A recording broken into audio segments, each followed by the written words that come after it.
Assalamualaikum warahmatullahi wabarakatuh. Saya Nur Hamijah dan kawan-kawan dari Prodi Pendidikan IPS selaku dari salah satu anggota kelompok yang dalam video ini akan membahas tentang IPS pada kurikulum 1946 sampai dengan 1968.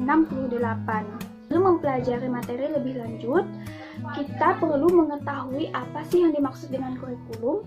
Menurut salah satu para ahli yang bernama Klein pada tahun 2005 menyatakan bahwa kurikulum adalah isi dan jantungnya dari pendidikan. Dengan adanya pengaruh politik terhadap kurikulum sangat jelas dan tidak dapat dipungkiri. Oleh karena itu, kekuatan yang mampu mempengaruhi kurikulum berarti mampu menguasai proses pendidikan itu tersendiri. Kepedulian kekuatan politik dapat dipegang oleh pemerintah, baik pemerintah pusat maupun pemerintah daerah yang dinyatakan sebagai kekuatan resmi. Dan ada juga kekuatan politik yang real di masyarakat dan berpengaruh secara langsung terhadap kurikulum pada proses pendidikan. Dari hal tersebut, kekuatan politik dikembangkan menjadi kemauan politik. Ada beberapa orang yang memiliki wewenang dalam pengambil kebijakan di bidang kurikulum, antara lain yaitu Presiden, para menteri, Badan Standar Nasional Pendidikan, kepala sekolah maupun komite sekolah. Dan selain itu ada juga beberapa sekelompok orang yang berperan dalam pengambil kebijakan tentang kurikulum ini, yaitu salah satunya adalah orang tua. Keputusan Menteri Pendidikan, Pengajaran dan Kebudayaan yang dikeluarkan pada tahun 1946 dapat dikatakan sebagai keputusan awal oleh Menteri M.R. Suwandi yang berkenaan dengan kurikulum. Jadi keputusan tersebut merupakan aspek ide kurikulum dan dinyatakan sebagai pedoman dasar-dasar dalam pengajaran. Dengan adanya perubahan, semakin lama semakin memperkuat kedudukan filosofi pendidikan, disiplin ilmu, dan sebagai inti dari kurikulum, sehingga menyebabkan kurikulum makin meninggalkan dasar-dasar pengajaran atau pendidikan yang telah tercantum dalam pedoman pada tahun 1946 tersebut. Dalam hal ini sangat disayangkan karena pendidikan seharusnya berkenaan dengan bagaimana memanusiakan manusia, membudayakan manusia, dan menjadikan manusia yang religius, sosial, ekonomi, politik, seni, dan teknologi yang tercakup dalam hal tersebut. Dan sekian penjelasan dari saya, selanjutnya akan disambung oleh teman saya. Assalamualaikum warahmatullahi wabarakatuh. Perkenalkan, nama saya Firnan Dentara Majmara. Saya dari Prodi Pendidikan IPS Angkatan 2019. Pada kesempatan kali ini saya akan melanjutkan penjelasan dari Nurhaliza. Posisi ilmu dan teknologi pada benak masyarakat dalam mengambil keputusan sebagai salah satu cara untuk menyelesaikan suatu masalah dan dalam untuk meningkatkan kualitas hidup adalah keliru. Sayangnya, hal tersebut bertahan sampai kini, sehingga tanpa memperdulikan pendidikan yang menyebabkan kurikulum semakin lama semakin bergeser kepada kepentingan ilmu dan meninggalkan kepentingan utamanya, yaitu manusia. Pada tahun 1950, undang-undang untuk pertama kalinya tentang pendidikan itu dibuat yang kemudian digunakan oleh RIS dan selanjutnya digunakan oleh Republik Indonesia dan berganti nama menjadi Undang-Undang Nomor 12 Tahun 1954. Dalam Undang-Undang Nomor 4 Tahun 1950 dan dalam Undang-Undang Nomor 12 Tahun 1954 terdapat berbagai ketetapan mengenai kurikulum, walaupun harus dikemukakan bahwa berbagai pikiran dikemukakan oleh anggota BPKNIP yang dalam pendapatnya tidak dirumuskan secara eksplisit. Oleh karena itu, prinsip-prinsip pendidikan yang tercantum pada pasal 5, 7, dan khusus mengenai pendidikan jasmani tercantum dalam pasal 9, sedangkan pasal 20-nya mengenai pendidikan agama dapat dianggap sebagai ide kurikulum. Pasal 5 yang menyebutkan tentang bahasa Indonesia adalah bahasa yang digunakan dalam interaksi belajar mengajar. Untuk taman kanak-kanak dan SR yang pada dulu itu namanya SR atau Sekolah Rakyat, kelas 1, 2, dan 3 boleh menggunakan bahasa daerah sebagai bahasa pengantarnya. Ketetapan dalam pasal 7 menyebutkan pendidikan dan pengajaran taman kanak-kanak bermaksud menuntun tumbuhnya rohani dan jasmani kanak-kanak sebelum ia masuk dalam sekolah dasar atau sekolah rendah. Pendidikan dan pengajaran rendah bermaksud menuntun tumbuhnya rohani dan jasmani kanak-kanak dan memberikan dasar-dasar pengetahuan tentunya.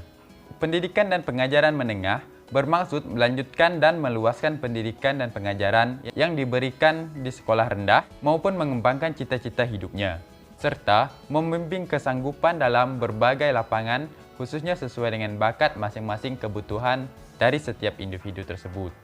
Pendidikan dan pengajaran yang luar biasa bermaksud memberi pendidikan kepada orang-orang yang dalam kekurangan, baik kekurangan secara jasmani maupun rohani, supaya mereka memiliki keterampilan lahir dan batin yang layak. Kita bisa lihat sekarang ini, sekolah luar biasa banyak untuk orang-orang yang berkebutuhan khusus. Itu untuk mengembangkan kemampuan lahir dan batin dia. Mungkin hanya ini yang dapat saya sampaikan. Selanjutnya nanti akan dilanjutkan oleh teman saya selanjutnya.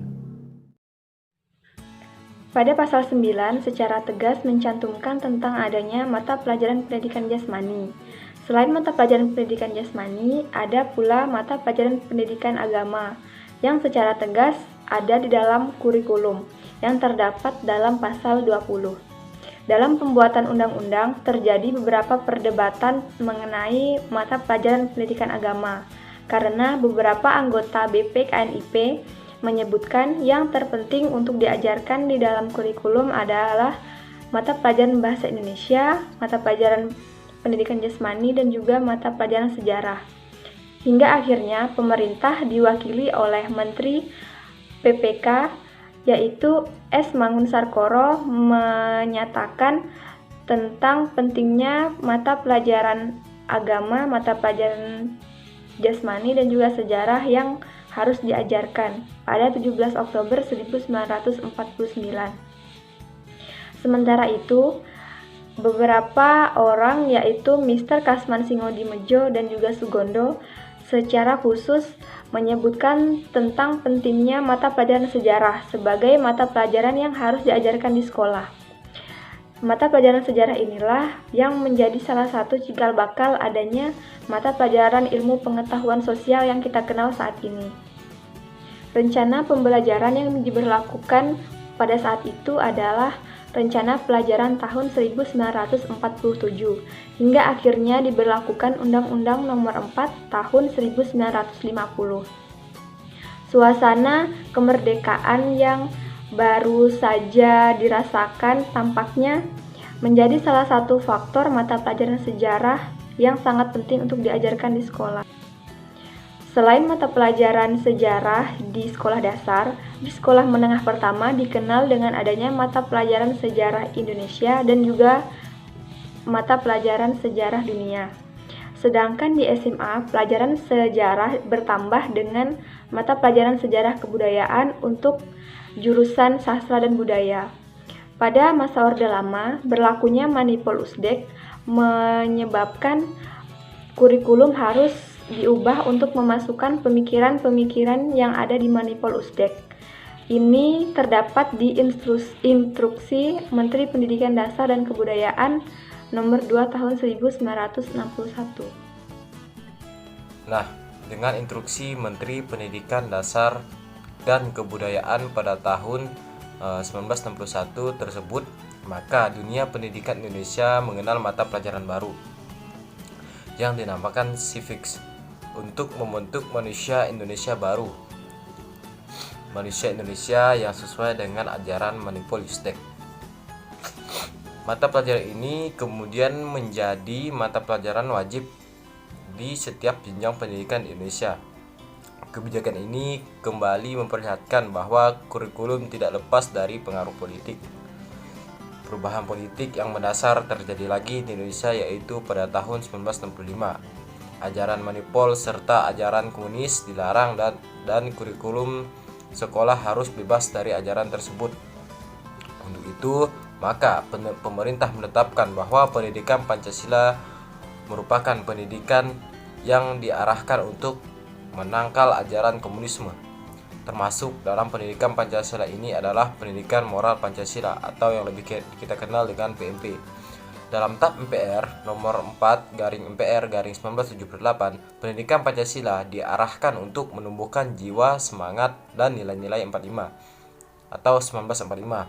Berdasarkan TAP MPR nomor 2/MPR/1978, pedoman penghayatan dan pengamalan Pancasila sebagai penuntun dan pegangan hidup bagi masyarakat, kehidupan dan bernegara bagi setiap warga negara Indonesia, setiap penyelenggara negara, serta setiap lembaga kenegaraan dan kemasyarakatan, baik di pusat maupun di daerah, dan dilaksanakan secara bulat dan utuh.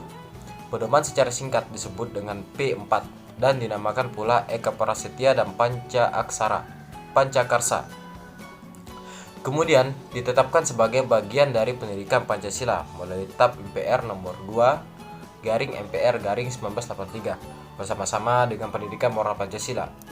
Pada tahun 1983, Menteri Pendidikan dan Kebudayaan Profesor Dr. Nugroho Notosuyanto mengeluarkan keputusan Menteri Pendidikan dan Kebudayaan nomor 461/U/1983 menetapkan mata pelajaran pendidikan sejarah perjuangan bangsa sebagai mata pelajaran wajib dalam kurikulum.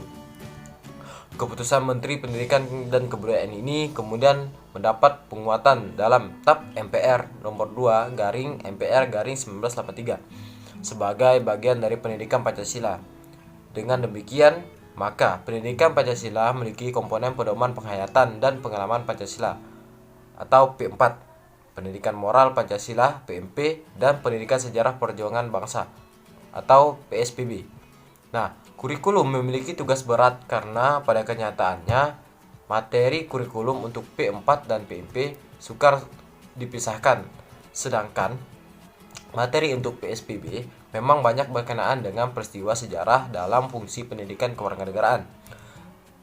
Tradisi pengajaran sejarah yang sudah berakar berfokus pada pendidikan sejarah untuk pengetahuan dan pemahaman sejarah menyebabkan guru mengalami kesulitan dalam pengembangan proses pembelajaran PSPB. Tidak jarang guru mengajarkan PSPB dalam fungsi dan tujuan mata pelajaran sejarah yang sudah mereka kenal. Apalagi ada ketetapan bahwa PSPB tidak harus diajarkan oleh guru sejarah, tetapi oleh guru manapun. Sedangkan penguasaan materi sejarah mereka ini sangat lemah, maka PSPB menghadapi masalah besar. Nah, masalah besar tersebut adalah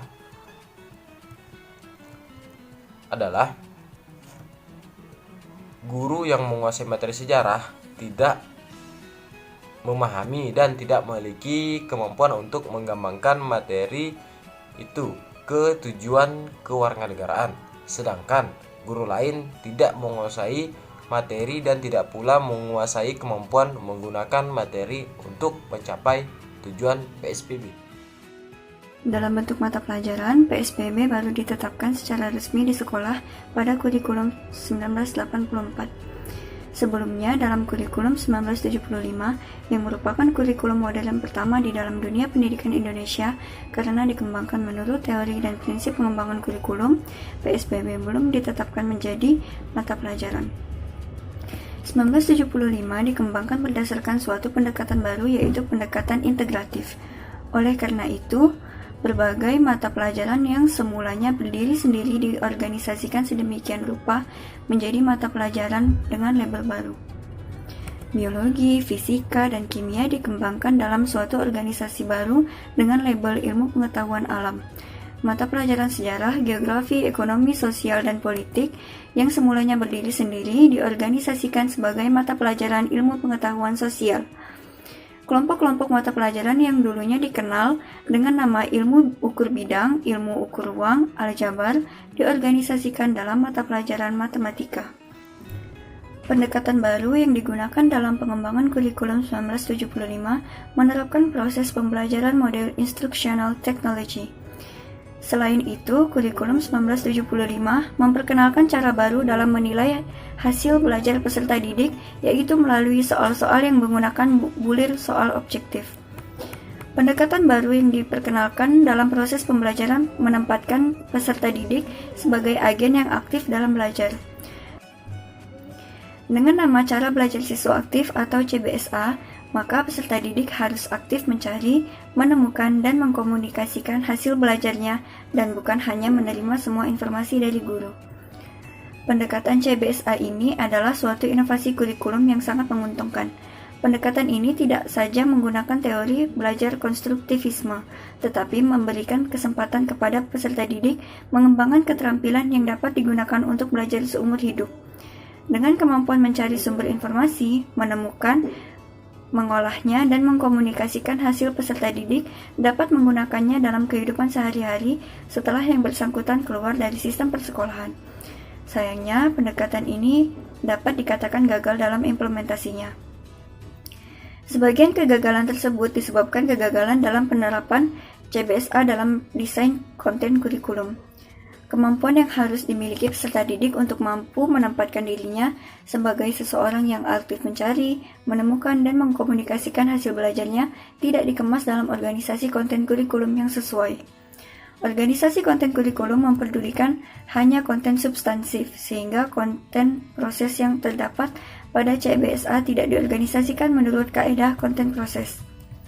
Kelemahan kurikulum 1975 yang kedua adalah kelemahan yang sangat umum terjadi dalam proses pengembangan kurikulum di Indonesia dan masih berlaku hingga hari ini, yaitu lemahnya sosialisasi kurikulum. Setelah kurikulum selesai dikembangkan menjadi suatu dokumen, dicetak dan didistribusikan ke sekolah, proses pengembangan kurikulum meloncat ke fase implementasi tanpa diikuti dengan proses sosialisasi yang seharusnya. Guru dianggap serba tahu dan serba mampu melakukan kurikulum yang penuh dengan inovasi tersebut. Kondisi implementasi tersebut terlihat ketika kurikulum lainnya diperkenalkan. Assalamualaikum warahmatullahi wabarakatuh. Perkenalkan, nama saya Roni dengan NIM F126191003. Baik, di sini saya akan melanjutkan penjelasan dari Saudari Santika. Langsung saja. Kelemahan ketiga dari kurikulum 1975 ini karena tidak adanya dana dalam proses mengimplementasikan kurikulum tersebut. Kurikulum ini tujuannya apa sih kira-kira? Kurikulum ini adalah suatu aturan pendidikan, yaitu pendidikan semua mengarah kepada kurikulum. Jadi kurikulum ini sebagai otak. Kita menjalankan proses pendidikan itu sesuai dengan kurikulum yang ada. Nah, kalau misalnya kurikulum itu tidak ada dana, maka gimana? Maka proses pembelajaran akan bermasalah. Contohnya nih, kita misal membangun bisnis, tentang kerjanya apa, peluangnya apa, semua yang sudah kita kaji nih, semua dapat dan semua sudah terancang dengan baik. Nah, apabila tidak adanya modal, maka semua akan sia-sia. Begitu juga dengan kurikulum. Apabila kurikulum sudah dilaksanakan, di dalamnya terisi berbagai macam peraturan yang tujuannya membangun pendidikan yang ada. Nah, apabila dananya tidak ada dalam proses mengimplementasikan, maka akan timbul berbagai masalah. Nah, ini dibuktikan juga dengan pengamatan mengenai perjalanan mengimplementasikan kurikulum. Dibuktikan di salah satu sekolah sangat tidak ada sekali dana untuk mengimplementasikan kurikulum tersebut. Kalau kita ambil contoh nih di dalam pembelajaran sekolah, misal kita ada seorang anak IPA. Anak IPA di dalamnya mempelajari teori dan juga pembelajaran yang harus praktikum. Kalau masalah teori kita bisa membaca itu pun kalau bukunya ada. Nah, kalau praktik itu sangat butuh alat, butuh media yang sangat banyak, dan sangat butuh dengan kelengkapan yang ada. Karena apa? Karena dengan praktikum dapat dilaksanakan, maka pembelajaran yang terlaksana akan didapatkan atau dipahami oleh siswa. Nah, kalau misalnya peralatannya tidak ada, maka bagaimana untuk dapat memahaminya selain dengan jalannya praktikum? Karena materi itu hanya bisa dipahami dengan adanya praktikum. Nah, selanjutnya dari masalah-masalah yang ada tersebut, dari kelemahan-kelemahan yang ada tersebut, maka digantilah kurikulum menjadi kurikulum 1984. Karena tadi perubahan terjadi karena ingin menjadi lebih baik dari sebelumnya. Maka bergantilah kurikulum tadi menjadi kurikulum 1984. Nah, dengan pergantian ini terjadi perubahan ini menjadikan kurikulum ini berganti setiap 10 tahun sekali. Nah, 10 tahun sekali berganti, 10 tahun sekali berganti. Walaupun seperti kurikulum yang sebelumnya kan, seperti perkembangan ekonomi, perkembangan politik, perkembangan dan lain sebagainya dapat mempengaruhi kurikulum untuk segera berganti menjadi lebih baik. Kalau pada kurikulum ini tidak bisa terjadi. Waktunya itu siklusnya tuh tetap 10 tahun sekali berganti, 10 tahun sekali berganti sampai dengan kebijakan kurikulum tertentu nanti di atasnya untuk tidak lagi berganti itu tergantung perubahan yang akan datang lagi. Kalau pada saat ini terganti lagi, dan terganti lagi. Jadi kira-kira apa sih yang membuat kurikulum pada saat ini itu bertahan, tidak mudah goyah seperti kurikulum sebelumnya? Nah, karena kurikulum pada saat ini adalah sudah menjadi imun, sudah mulai bertahan dari berbagai pengaruh yang ada, supaya sifat dan hukumnya itu kuat, tidak mudah terpengaruh dengan segala perubahan yang ada. Walaupun kita pikir ya, dengan perubahan baik, maka di sini apabila kita ingin berubah menjadi lebih baik, maka itu benar, maka itu suatu jalan yang baik. Nah, kalau di kurikulum ini, supaya proses belajar mengajar dapat terlaksana dengan baik, maka perlu dipertahankan dan perlu dengan perjuangan yang besar. Maka tidak harus untuk misal dapat pengaruh sedikit berubah, namun ini tidak. Supaya pelan-pelan, bukan berarti tidak berubah dengan spontan, itu tidak mengikuti perubahan yang ada, tapi hukumnya itu tetap tidak mudah berubah. Namun perubahan yang ada tadi kita masukkan dalam pembelajaran. Pola pikir kita harus maju, walaupun kurikulumnya belum maju, tapi pembaharuan dalam sistemnya itu ada, tidak berubah secara keseluruhan seperti tahun-tahun sebelumnya. Seperti tadi tahun 75 langsung berubah ke 1984. Kurikulum 1984 ini dalam proses belajar itu tidak mengubah secara keseluruhan dari kurikulum sebelumnya, yaitu kurikulum 1975. Dalam kurikulum ini peserta didik harus belajar secara aktif dan menerapkan proses pembelajaran dengan pendekatan keterampilan proses. Dengan keterampilan proses, peserta didik diharapkan mampu mengembangkan pembelajaran dengan keterampilan proses sehingga para siswa atau peserta didik mampu memperdalam, mengatasi, dan mengamati suatu masalah berdasarkan apa yang telah dibaca dan dipelajari. Kalau kita mendengar dengan metode pembelajaran yang diberikan, sungguh luar biasa, bukan? Di sini belajar sudah mulai diajarkan untuk berpikir kritis, sudah diajarkan untuk belajar secara mandiri, dan sangat bagus sekali. Namun, sayangnya, terjadi lagi kesalahan yang sama dari kurikulum sebelumnya. Kita dengar, kita lihat, dan kita amati, kurikulum ini suatu hal yang bagus. Proses pelajarannya juga sangat bagus. Namun, tidak tercantum dalam kurikulum. Proses pembelajaran yang ada sangat mengacu kepada kurikulum yang ada. Apabila proses pembelajaran yang sangat bagus, sebagus apapun itu, tetapi tidak tercantum dalam kurikulum, maka tidak akan bisa terlaksana. Karena dianggap suatu hal yang sangat tidak baik, karena menyimpang dari aturan dan peraturan yang ada. Nah, di dalam kurikulum itu hanya berisi tentang substantif seperti konsep, teori, penjelasan-penjelasan tertentu. Nah, tidak ada yang memasukkan tentang keterampilan proses seperti menyelesaikan masalah, mengamati, dan lain sebagainya. Jadi kita tuh stagnan di itu saja, di konsep, teori, penjelasan, dan itu sebagainya, tidak secara aplikasi, sehingga dalam proses pembelajaran itu akan mentok di situ dan proses belajar mengajar pun tidak menyenangkan.